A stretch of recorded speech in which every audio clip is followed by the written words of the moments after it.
Would you be the jerk for telling your pregnant daughter-in-law that if they don't do chores, then they can get out of your house? We'll get into that in a bit, but first, am I the jerk for taking all of the clothes in my size off the rack so resellers couldn't grab everything before I looked? Last week I had time and stopped into a thrift and they were just putting out stuff from their truck. I am never so lucky to be there when that happens. The shops are always very picked over with just Old Navy or Target clothes whenever I go, so I was happy I might find something. I started browsing normally and was finding some good stuff for once. Then I saw a group of 3 women come in. One had a little computer for scanning books, the other 2 had iPads or something, I assumed to check resale prices? Either way, they were clearly resellers and started grabbing stuff after checking labels. I felt a sense of dread because I wouldn't be fast enough to check, so I just swooped everything off the rack and into my cart in my size. When the 2 got to me, they started staring. I said, "What?" And one was like, "We'd like to be able to see what's on the rack too." I said they could as soon as I was done. She scoffed at me and said, "That's rude, we'd like a chance to shop these clothes too."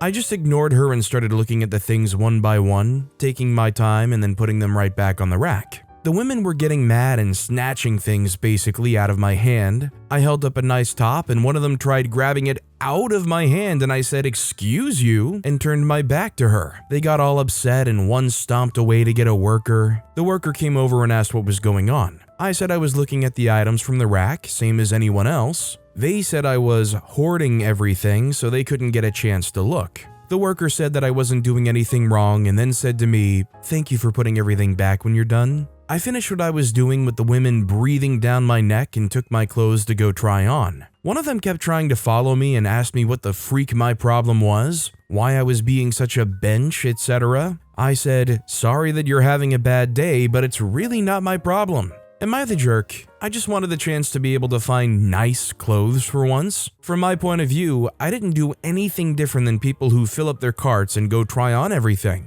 Plus, I didn't even take all of the good clothes to begin with. I mean, if it's clear these people were genuine resellers just looking to make an easy buck off of the kindness of something like a Goodwill or a thrift store, realistically, I don't have much empathy and I don't think OP's the jerk, especially if this is the main means for somebody like OP to get something that most people would consider something a little nicer. Traveling Bride 2024 wrote, "Not the jerk. I donate a lot of nice clothing, WHBM, BCBG, etc., because I would like others who can't easily afford them to get them. Not so someone can swoop in and sell my clothes for their profit. Sure, they're allowed to, but I'm okay with you grabbing the stuff in your size first over resellers, plus they had every other size to choose from. Now, if these were other women trying to shop for themselves, that would be a little underhanded." ETA, thanks for all the upvotes, and thanks to everyone who has suggested great places to donate clothing to. Lots of good people out there. Also, hi, I'm Steven, and if you guys enjoy getting to decide whether or not all of these people are jerks, why not hit those like and subscribe buttons down below? That said, our next story is, am I the jerk for not giving up my seat for a pregnant lady in the subway? I, 27-year-old female, took the subway back home after a horrible sleepless 36-hour shift at the hospital. Internal medicine resident here. I was so tired that I was literally afraid I'd have an accident if I drive, so I left my car in the parking lot. The subway was packed, and I was lucky I got a seat in the first place. I even dozed off a few times, meanwhile, and only woke up to the announcements. This heavily pregnant lady walked in and stood uncomfortably. She looked at me kind of in a strange way. She ultimately said that she would like me to give up my seat for her. I was like, I am genuinely beyond tired and I can't handle standing at the moment. She asked me if I had a disease or problem. I just said I was tired. Other people sitting were old, etc. I looked like the best option actually. She called me inconsiderate and one of the older people sitting stood up and gave up their seat for her. My roommate at home told me I was a huge jerk and I should have just sucked it up. Honestly, I'm not convinced, and I'm asking internet strangers for a more objective opinion. Realistically, if you're in any condition where you could give it up to somebody that is heavily pregnant, I would say that you would be the jerk for not doing so. At the same time, nobody knows your body and how you feel better than you, and if you're legitimately in a situation where you don't think you can handle standing up for that ride, I think it's understandable enough that OP didn't give up that seat. Plus, not to mention, at the end of the day, it is still just a courtesy and not like a requirement to give up that seat. Someone you don't know 70 wrote, "Not the jerk. I think the lady would have been more understanding if you'd explained that you'd been up for 36 hours straight, but you were probably too tired to think of that. Opie responded saying, "Yeah, I was probably talking with my midbrain at that point. I hardly remember the interaction." This next story is, am I the jerk for telling my half-sister she never deserved my mom and she can't change my mind? My dad had a child before he and my mom met. My half-sister, 33-year-old female, her mom walked out when she was young, not sure on age, and left her for dad to raise. They weren't together. He met my mom not long after, and my mom was slowly introduced to her, and they got married when my half-sister was about 9 or 10, and I, 22-year-old female, was born a year later. I don't remember much of my half-sister living with us. I just know she treated my mom like crap, would yell at mom for everything and anything, got mad at her for doing her laundry, got mad at her for not doing her laundry, got mad at her for looking at her, got mad at her for making her lunch, then for not making it or making the wrong lunch. She'd get mad at mom if the school called my mom over something like she was sick. She got mad if mom had to take her to the doctor instead of dad. She got mad at mom whenever someone implied mom was her mom even if mom wasn't there. I remember my half-sister telling mom she hated her. My mom always loved my half-sister. She always thought of her as her first kid and she felt a duty to her despite everything. She was as loving to my half-sister as she was to me, and she never really allowed anyone to say my half-sister wasn't family. Some of my mom's family really disliked my half-sister as an adult and it caused some fights. Mom would defend my half-sister, even when said half-sister wished my mom dead. Part of me didn't love it because I really felt like mom was wasting her time on someone who didn't deserve it. Especially when my half-sister had many years of therapy and my mom was always there and supporting her and would speak up for my half-sister when required. Yet mom allowed some adult woman to treat her like crap. My mom died a few months ago, and she left my half-sister a locket that's a family heirloom for us and has been passed down 3, now 4 generations. It was always meant to go to the oldest daughter's oldest daughter, and mom left it to my half-sister. It broke my heart because my half-sister always denied mom was anything to her. Apparently she regrets it now, especially after the locket, and she was trying to start a relationship with me after we had no relationship my whole life. I have no wish for that to happen. I told her that. She started her own personal pity party and was talking about the regrets she now has to live with and how the locket now meant so much to her. I told her she never deserved my mom or the locket and she won't ever change my mind. I told her I hope she feels that guilt every time she sees it. I told her I hope the locket haunts her because it's tainted being hers now. She started crying, and when my dad heard what happened, he got so mad at me and told me I was wrong to say those things and my half-sister deserves compassion. I told her I'm tired of her getting compassion and I'm not going to show her any because she has regrets after all these years of being crappy. Am I the jerk? I think OP's feelings are pretty valid here, and I completely understand where OP's coming from. Honestly, it might have been a bit much to say all that to them, but realistically, can you actually fault OP?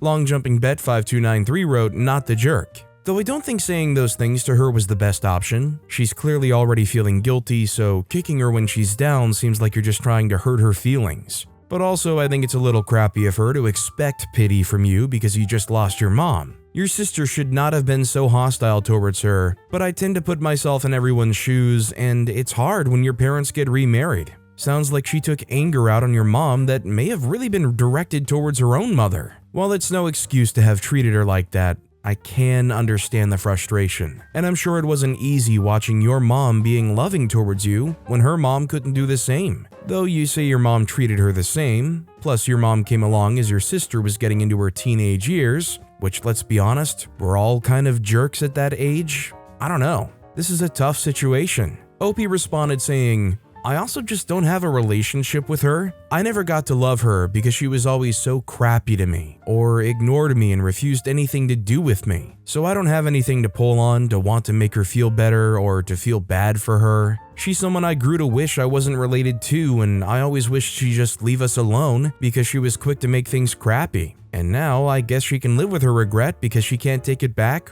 or make amends." Our next story is, am I the jerk for not offering an open bar at my wedding? My fiance and my wedding invites have started arriving. Along with the invites is a few things we felt we should outline before the guests arrive to the reception. We have decided to not include an open bar. I come from an alcoholic-heavy family and simply don't feel comfortable being around people who are drinking heavily. Instead, my fiance and I have decided to have a drink ticket-like service instead. With that service, we've been able to customize how we want alcoholic beverages being handled at our reception, and the venue says this kind of service happens all the time there. It was their suggestion, in fact. So I don't think it would be this big of a deal. With the invitations was a card with the expectations one is to expect from the ceremony and the reception. I didn't want to shock people when they arrived, so I figured the cards would be a nice, classy heads up for our guests. The drink service bit of the card said, essentially, that alcoholic drinks were limited to 2 per of age guest. The tickets are non-transferable, and like the other beverages offered, would need to be ordered from your seat at your assigned table. Drinks were also to be enjoyed at your assigned table. I've been called a lot of rude things after family, both sides, and friends are receiving their cards. My fiance has as well, but a little less so, the most common being bridezilla, but I did have an uncle reach out to me and say I'm a jerk for trying to spoil the fun of a wedding reception. The response has mostly been negative and has been from all sides of family and friends, and now my head is swirling as I try to figure out what to do. So, am I the jerk because I've set my reception up like this and I'm not offering an open bar instead? I don't think Gopi's the jerk here because the important thing is, ahead of time, they're making it clear how this wedding is going to work. I must admit I'm not the most experienced on how weddings usually work or going to weddings, but I've kind of picked up on the sense that there is kind of an expectation that there will be drinks available at most weddings. I've also picked up the sense that as long as you make it clear beforehand what the expectations are, you can't really be the jerk for having the wedding your way. Mysterious Wish 8398 wrote, "The ticket system is reasonable. It controls costs and keeps drinking down a bit. All the other is over the top. Someone taking everyone else's tickets is a downside, but the controlling crazy of making the bartenders cross-reference seats to keep it straight is controlling and over the top. On top of that, it is useless. The true alcoholic, knowing this is the situation, might well bring a flask and have 2 bottles out in the car. Is the next step strip searching everyone? Loosen up, you cannot make people behave." Our next story is, am I the jerk for being rude to my in-laws after they hung an American flag on our house? Me, 40-year-old female, and my husband, 39-year-old male, just moved into a new home with our 2 young kids. My in-laws and I have always struggled with boundaries, especially my mother-in-law. I admit I am a bit particular about home decor and clothing, etc. I have a pretty strong sense of style. My husband is really go with the flow and doesn't really have much of a sense of style, so defers to me. I probably should have seen it as a red flag that his mom bought his clothes and did his laundry until we moved in together. To be clear, I don't do either now as he's a grown person and I think he can handle those tasks himself. I mean, I'll throw his laundry in with mine, but I don't go out of my way to do those tasks for him. We both work full-time. Anyhow, I digress. So, my mother-in-law constantly brings things to our house to decorate. She has never had a job and spends most of her time at the mall buying gifts for other people. I appreciate that she's trying to do a nice thing by giving gifts, but she's constantly bringing things over that we don't want or need. Every time she comes over, she brings gifts, multiple times a week. I've asked her, and my husband has asked her more than 10 times to stop bringing things. They typically don't fit my taste, and I hate that I end up with a lot of stuff that I don't know what to do with aside from donate. Anyhow, at our last home, they brought us an American flag to put up on our front porch. I'm politically very left-leaning and feel the flag has become more of a symbol for the right. Maybe I'm wrong, but I've heard others express the sentiment too. At our last house, we said thank you, and the flag went into storage. They asked why we didn't put it up a few times, and we just kind of said this or that, and it never came up again. So back to our new house. They brought one over last night, and it was up on my front porch before I even knew what was happening. I was upset. I've been working non-stop to make our new home a lovely place to live, functionally and aesthetically. And this was just my breaking point. I want to make decisions about what goes on the facade of my home. My husband seemed to think I was overreacting, and my mother-in-law said you can't be this upset about a flag. I said it wasn't just about the flag. It's about boundaries. She said, and I quote, "Because you have to control everything," as she looked up from reading my 4-year-old a book. I'm beyond ticked. More background, my husband is an on and off again recovering alcoholic. More recently, not so recovered. He's been going through detox for the last week while I care for the home and the children. I'm on edge. So I got pretty snappy and was pretty short and rude. I spent some time in the garage trying to self-regulate but couldn't adequately get myself to stop being a bit of a jerk, so much so that they decided to leave before dinner.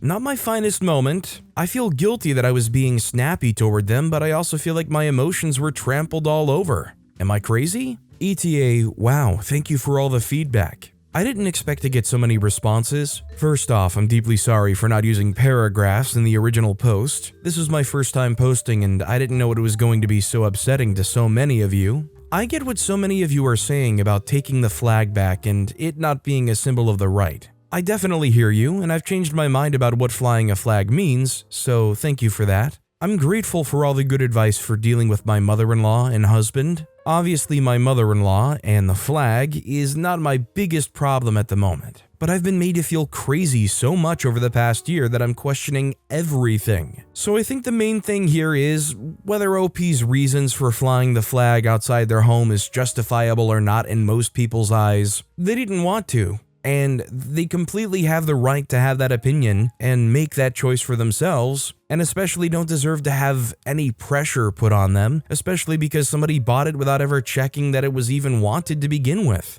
Nestor 1953 wrote, you don't need excuses for it to be alright for you and your partner, should he choose to participate, to have complete control over the decoration of your home, it being your home and not your mother-in-law's home. I'm sorry you're having a really stressful time, but even if everything were butterflies and rosebuds at your house, your mother-in-law still doesn't get to decorate your house if you don't want her to. The fact that your spouse is willing to go along with her to avoid making waves doesn't count as a decorating choice. It doesn't matter if you're talking American flags, rainbow flags, or skull and crossbone flags, it's still no one else's choice. I would go with, yes, I do have to control the decoration of my own home. I appreciate that you've been trying to help, but the fact remains that we have very different taste, and this has to stop, right now. And here is the part your husband should have said, and probably would have if he weren't having such a hard week. Should you ever say something negative about my wife regarding how she has to control everything, particularly in front of our child, you will be persona non grata in this house.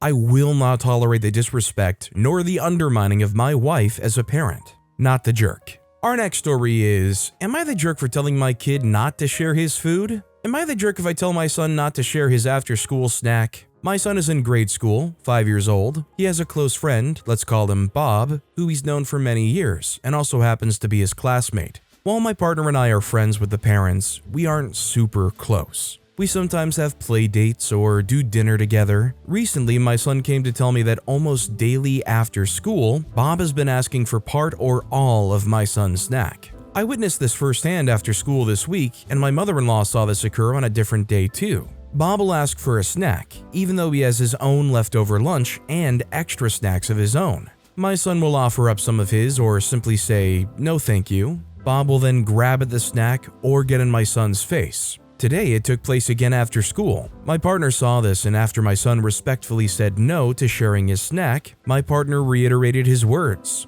Bob, he said no to sharing his snack today. Bob proceeded to throw a tantrum and then told my son he wasn't allowed to come play with him again and was not invited to his upcoming birthday party. Keep in mind that Bob often doesn't offer his own snacks. Also, our family has similar incomes and purchase/make very similar foods for our children. I later spoke to his parent about it. She brushed it off as her child being tired, but said she would speak with him. I let her know that this has happened several times now. Am I the jerk for telling my kid not to share his snacks with a good friend? I want my kid to be generous and share, but also know that friendship is about reciprocation, and that a good friend will respect your boundaries and not threaten you or exclude you so they can have their way. OP's 1,000,000% not the jerk, especially if it's a situation where sharing that food would mean that your kid doesn't eat quite as much as they should, or B, you don't really have the finances to afford feeding Bob as well, especially when Bob has enough food himself. I remember when I was a kid, I would try to go around to my neighborhood friends and share a bunch of extra drinks. My parents quickly had to reel me back in before I started giving away our entire supply. Tangerine Bouquet wrote,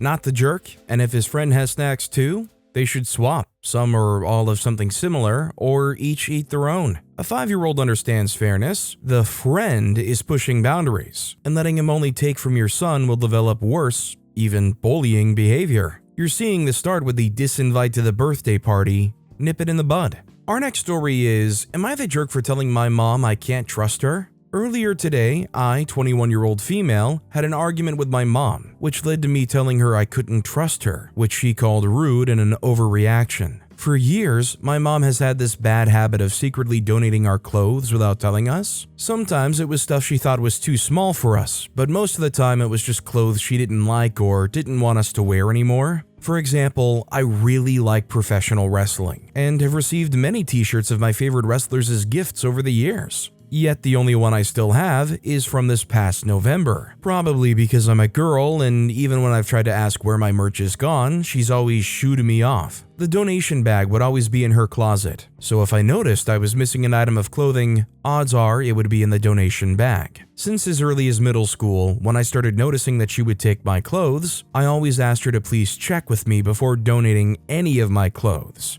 Of course, she didn't and continued picking things out of the laundry, or even going so far as going into my drawers and closet to take things. A few months ago, I found a really nice dress of mine that I bought in the donation bag and I blew up, screaming and begging her to ask me anytime she would donate clothes. This seemed to get to her as she stopped taking things until earlier today. In the car with her today, I looked in the back seat and noticed the donation bag. But peeking out was the arm of a sweater I had literally bought last week. I grabbed the bag and noticed my last remaining wrestling t-shirt, about 5 pairs of socks, and even some bowls and plates I'd bought for my apartment next year. We began arguing, with her not giving me a clear reason why those were in the donation bag, and I told her that because she went back on her word, I couldn't trust her anymore. I think it was a valid reaction, but she disagrees. Thoughts? I think this is a more than valid reaction, and honestly I'm not sure why OP didn't feel like they couldn't trust them even earlier. I mean, the amount of times the benefit of the doubt was being given here is almost ridiculously high. TimelyEgg6827 wrote,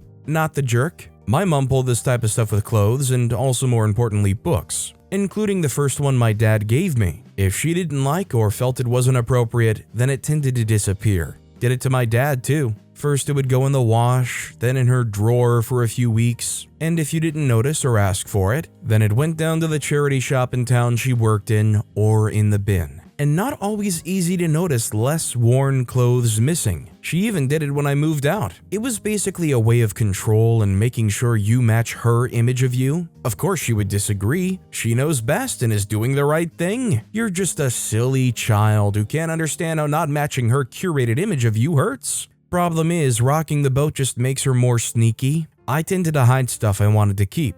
This type of parent does train you up to be a liar, sadly. Worst was she threatened to do it to my pets, but would give them away to a shelter with money, so all right. They'd have a good life elsewhere. Worried me enough that I had all my local shelters on alert. This next story is, am I the jerk for calling my sister a hypocrite and starting a fight after she posted about being a single mom doing it all on Father's Day? Back on Mother's Day, a friend of ours that had full custody of his kids posted as a joke about being a single dad and thanking everyone for thinking of him on Mother's Day. My sister and a bunch of other women went off on him for thinking he deserves credit for being a single parent and that Mother's Day is special and reserved for mothers. He laughed it off. It was a joke. Well, today is Father's Day, and like clockwork, my sister, who shares custody with her ex-husband, posted about how hard it is being a single mom. So I commented that she's only a single mom half the time, and she gets spousal support and even child support. She deleted my comment and blocked me. She called me at home to call me a jerk for not supporting her. I reminded her what she said on Mother's Day. She said it's different, and that I'm a misogynistic butt for not understanding the difference. Am I the jerk? OP's not the jerk here. This is an open-shut case of being hypocritical, and as Patton Oswalt apparently said, that's the worst part. Solin this 87 wrote, not the jerk. Single parents are a different breed of parent and definitely are deserving of recognition. However, this joke, saying, concept, or whatever you want to call it got old a long time ago. The fact is that your sister is a hypocrite here, and her going as far as deleting the comment and even blocking you before calling you just to call you a jerk shows that she knows that. Good luck getting her to admit it, but it seems like it's okay for her to make such statements because she's a woman, while the friend, a man, doing it is beyond the pale. She's wrong, she knows it. She's just ticked because you didn't say anything that wasn't true. Our next story is, am I the jerk for telling my kinda daughter-in-law she isn't giving birth to Jesus, and if she doesn't clean, then she can get out of my home? My son and his girlfriend have been dating since college. They graduated last year and are 22 and 23. They used to have an apartment together, but soon found out she was pregnant. I was not happy when they informed me. I knew they couldn't afford it, but they wanted to keep the baby. They're also doing a shotgun wedding soon. Soon after, they asked to move into my home. It's a large home with plenty of space. They wanted to save money for the baby. I made it clear that they'll need to do chores and buy their own food. They agreed and are so messy. I've talked to both of them before and they keep telling me they'll do better. My son has been traveling for a job and it became clear that she is the one being a mess. In short, she is a slob. She leaves dishes out constantly. Her stuff is all over the house. Her bathroom is so gross. I've talked to her over and over again. I've talked to my son and he's talked to her. She is 8 months pregnant and her excuse is she cannot clean. Well, she hasn't been cleaning since she moved in 6 months ago. I came home with groceries and tripped over her shoes. I had enough. I told her that she isn't giving birth to Jesus and if she doesn't clean, then she can get out of my house. She started to cry and my son is ticked at me. I reminded him that I'm doing them a huge favor and doubled down on cleaning. So there's a part of me that undeniably agrees with OP here. It's an almost untenable situation with somebody that gross taking really so much advantage of your living space and leaving it so worse for wear for you to experience. That said, it's gotten to the point where the ultimatum is being given at just about the worst point possible. And it only stands to get even more difficult and complicated. They're going to have the baby in a month's time, then they gotta deal with a newborn and also all the stuff that comes post-delivery. I don't want to make bold assumptions about 8-month pregnant women, but most can still probably do some basic decency level of cleaning after themselves, right? Conscious Hotel 5538 wrote, I'm going to reluctantly say not the jerk because technically you're in the right, but really you should have dealt with this months ago. After she has the baby, she's not going to get a full night's sleep for months. And she sounds like she's high risk for PPD, which, yeah. Not sure what your living situation is, but if I were in your shoes, I would divide the house up and put one of them or myself in an apartment and then just start charging them rent if they're so messy, it's damaging your property. Ignore the people that are going to tell you to kick him out. Don't do that to your grandson. OP responded saying, if she doesn't start cleaning now, then she will not with a baby. I cannot live with that. If she doesn't shape up, she is getting out. They had 6 months to save up money. This is literally her last chance. I don't care how close she is. My son can find the apartment for them to move into. But with that being said, that's all the time we have for today. Now, if you want to hear another absolutely crazy Am I the Jerk Here story, check out that video on the left. Or if you missed my latest video, check out that video on the right. That said, I'll see you all next time with some more stories.